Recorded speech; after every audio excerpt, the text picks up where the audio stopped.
Magandang araw sa inyo lahat guys. Kung bago ka pa lang sa aking channel, huwag kalimutan pa-hit and like and subscribe. Dito naman tayo guys sa naging kontrobersyal na laro ni Makolo. Madami nagsasabi na binenta daw niya ang laro laban sa Chinese Taipei ng muling laban para sa gold medal ng 43rd William Jones Cup. Actually sa larong basketball, kahit sinong magaling na player, may time talaga na super bad ang shooting mo. Kahit niya si Stephen Curry na best shooter of all time, pag minalas ay talagang malas. Kasi nga bilog ang bola. So sa mga nagsasabing benta si Makolo ay wag na natin palalain ng issue. Dahil sa totoo lang, malaki talaga ang naitulong niya sa team para mag-champion. Kaya nga siya pa rin ang nakakuha ng MVP award sa Jones Cup.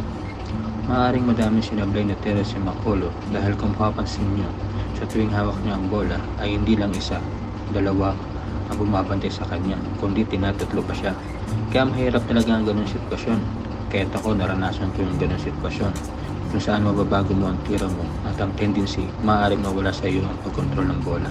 Kaya pwedeng lumakas, humina, mabing ito sa iba.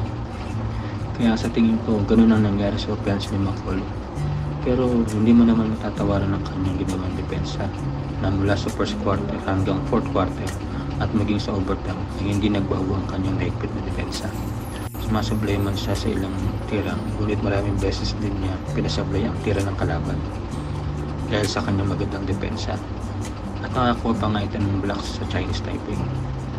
Kahit nakakuha si Makolo ng 12 points at merong 4 out of 16 sa field goal at meron lang 5 rebounds, ngunit ang depensa niya sa kalaban na hindi na ipasok ang tira ay halos 13 at may kasama pang 3 blocks.